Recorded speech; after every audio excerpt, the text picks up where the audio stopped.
Saya difitnah mafia bola, saya difitnah tukang titip pemain gitu loh. Jadi dalam kesempatan ini saya juga mau bilang buktikan saja kalau saya mafia bola. Padahal dalam konteks mafia bola, saya akhirnya dicekal, nggak boleh siaran Liga Indonesia. Terakhir siaran saya di TV One 2019. Saya sebagai pimpinan TV One tidak pernah ketahuan dia. Siap, Pak Karni. Dan tidak pernah ada rapat tentang Tommy Welly gitu loh. Iya. Jadi, wah mungkin waktu itu redakturnya mengganti penyiarnya, ya itu punya pertimbangan sendiri. Mungkin ada permintaan Pak Karni. Masih ngeyel dia. Oh iya. Mintanya ke saya. Nggak tahu itu Bang Karni pimpinan redaksi TV One lo. Ini mah dilaporin siapa yang minta. Tahuan akhirnya lo, playing victim lo. Yang pasti hari itu saya udah diberi jadwal jauh-jauh hari. Sorenya harusnya on air, pagi-pagi jam 10 ditelepon. Dibatalkan.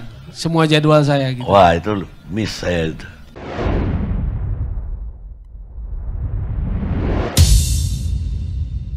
Akhirnya kan ketahuan juga nih siapa Bung Toel sebenarnya.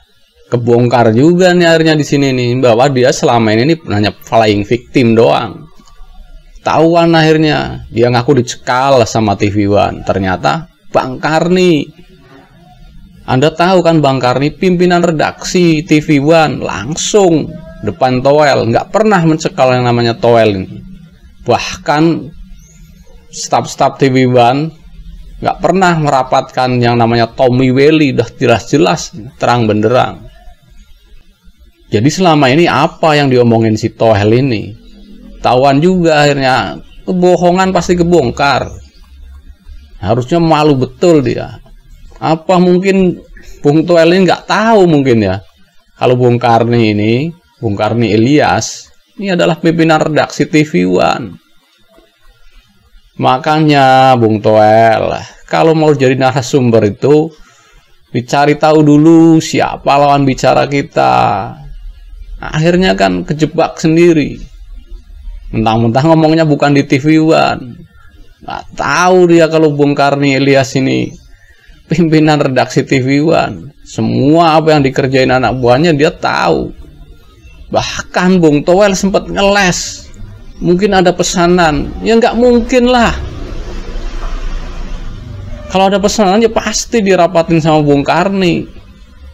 Kejebak dia, kebongkar akhirnya kebohongannya selama ini, playing victim. Terus Bung Karni, bongkar terus nih. Oke, kita lanjut videonya.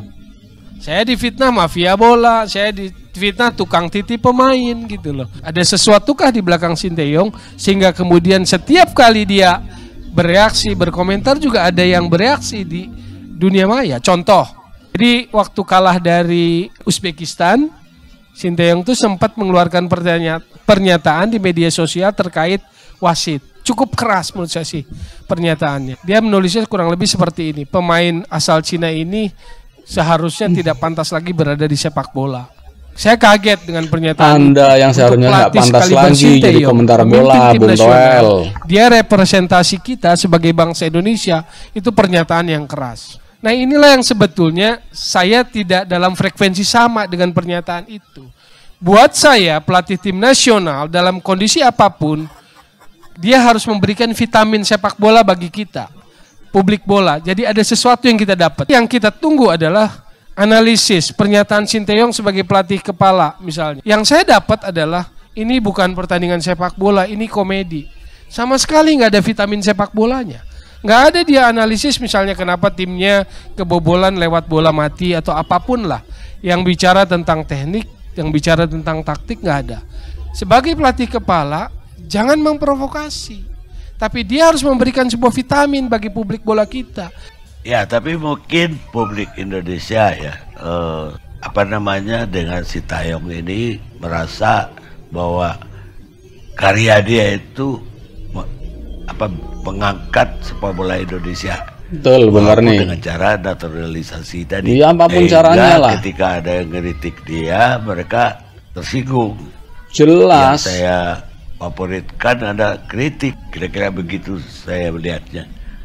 Jadi lepas daripada tadi bahwa Sintayong itu tidak memberikan vitamin, tapi secara teknis dia sampai ke semifinal itu bagi publik luar biasa. Luar biasa sekali. Kita berharap untuk jadi juara SEA Games aja sering-sering kita kecewa. Gagal. Medal Asia terlalu besar bagi. Ini bongkarnya objektif ini namanya. Kita lah ke Sintayong walaupun nggak bisa bahasa Indonesia. Saya kira gitu. Secara teknikal kita apresiasi dia meloloskan Indonesia ke semifinal, tetapi harus ada isinya juga. Nah itu sebetulnya yang menjadi concern saya Pak Karni. Saya bicara tentang bolanya, tetapi responnya memang saya juga nggak ngerti kenapa menjadi sangat membabi buta serangannya, karena bukan menyangkut pada saya juga. Ini kan urusan bola gitu loh, bukan urusan keluarga. Tapi kemudian anak istri saya pun kena gitu loh. Akun IG-nya tersebar di mana-mana untuk diserang katanya begitu. Suka tidak suka kita kepada STY, tapi STY telah membawa warna yang berbeda yang akhirnya kita menonton timnas hari ini menunggu gitu. Menanti. Saya dengan Bung Toel membangkitkan semangat sepak bola Indonesia. Bung Toel, mungkin dia sudah nyaman aja, nggak ada yang colek-colek. Jadi silakan Bung Toel langsung. Tapi saya tanya beliau, tahan nggak lo digituin terus sama netizen? Sama tahan, ya monggo gitu. Gua nggak. Kalau saya nggak tahan digituin. Jadi nggak semua kita siap. Secara terbuka pemikiran kita bebas secara sepak bola, maka kemudian saya mengajukan pertanyaan. Kalau begitu, apakah kemenangan ini karena faktor kualitas pemain naturalisasi atau kualitas kecerdikan, kecerdasan taktikal dari Sinteyong? Kalau kecerdasan taktikal Sinteyong dari kemarin-kemarin kali sudah dapat kan begitu argumennya, hasil atau achievement apapun lah di level apapun. Kenyataannya kan enggak kemarin. Baru sekarang dengan naturalisasi yang begitu masif, terus penambahan yang sangat signifikan di senior, Tom Haye, J.I.J. Ragnar Oratmangun, kita bisa menang dengan Vietnam 3-0. Kan itu pertanyaan kritisnya. Saya melihat bahwa Sintayong ini memang menjadi sosok yang saat ini ya suka tidak suka memang dicintai oleh seluruh masyarakat sepak bola Indonesia. Karena apa? Ya karena progres yang menurut saya yang dia perlihatkan itu memang sangat positif ya. Terlepas dari apakah tim yang dimiliki oleh Sintayong ini berisikan pemain-pemain campuran antara pemain lokal dengan pemain naturalisasi. Jadi saya kira kalau kemudian banyak masyarakat atau netizen lah saya sebut seperti itu kemudian menyatakan ketidaksukaannya kepada Bung Toel, ketidaksetujuannya, memang mungkin mayoritas lebih banyak seperti itu gitu ya. Tapi menurut saya ini hal yang wajar sih ya. Artinya ya ini resiko yang pada akhirnya memang harus diterima oleh Bung Toel gitu ya sebagai pengamat yang kemudian kritikan-kritikannya itu memang begitu menohok, begitu tajam, terutama dengan Sintayong. Saya juga mengikuti sebenarnya apa yang terjadi yang dialami oleh Sintayong. Tapi kalau saya sendiri sebagai pengamat, saya berusaha untuk melihat sesuatu itu secara objektif lah ya. Ketika hasilnya buruk ya, saya akan bilang buruk. Ketika hasilnya bagus, saya akan bilang bagus. Jadi kalau kemudian sekarang terjadi masyarakat yang begitu mengidolakan Sintayong, kemudian Sintayong diusik sedikit saja, mereka marah, ya menurut saya ini hal yang wajar. Wajar. Gitu ya. Saya sih bisa memahami kenapa seorang Ketua Umum Erick Thohir melakukan naturalisasi sebagai bentuk akselerasi. Sah-sah saja. Karena sebagai Ketua Umum mungkin dia punya strategi, punya prioritas untuk membangun sepak bola Indonesia. Dan yang dilakukannya adalah menggunakan timnas sebagai lokomotif untuk menarik sepak bola kita. Supaya hype-nya dapat, supaya value-nya naik, supaya passion-nya naik. Dan menurut saya sih berhasil kalau sampai hari ini sepak bola menjadi trending topik lagi, menjadi isu yang hangat dibicarakan. Mendatangkan Argentina, lalu tim nasional, naturalisasi. Menurut saya sih berhasil. Publik tersedot dengan apa yang dilakukan strategi oleh Erick Thohir.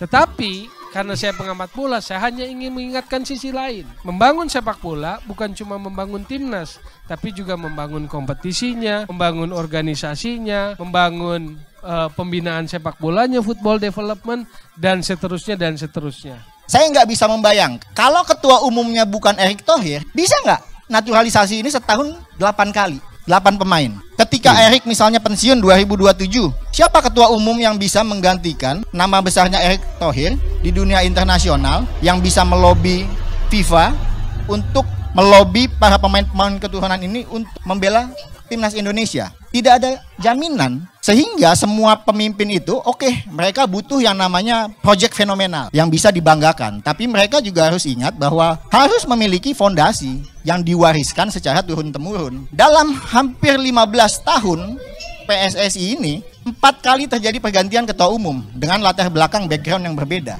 Kalau dibilang kenapa tim nasional kita rankingnya rendah, ya karena itu politik organisasinya ribut terus. Sehingga Pak Jokowi ketika menjadi presiden, beliau baru action di tahun 2019 menerbitkan yang namanya Inpres nomor 1 tahun 2019 tentang percepatan nomor 3 tahun 2019 tentang percepatan sepak bola nasional. Itu baru semuanya jalan. Ya oke, itu tadi video debat Bung Toel di Karni Elias Club ya pada berapa hari yang lalu, dan berhasil membongkar siapa Bung Toel sebenarnya. Dia ngaku dicekal, nggak taunya TV One, Bang Karni atas nama pimpinan redaksi langsung membantah bahwa dia tidak pernah mencekal yang namanya Tommy Welly, bahkan merapatkannya pun tidak. Masih juga dia ngeles, mungkin ada pesanan Dedek Bengek. Akhirnya kebongkar juga usuknya dia. Oke, sekian dulu. Nanti kita jumpa lagi di video lain. Jangan lupa komen, like, and share. Oke, sampai jumpa.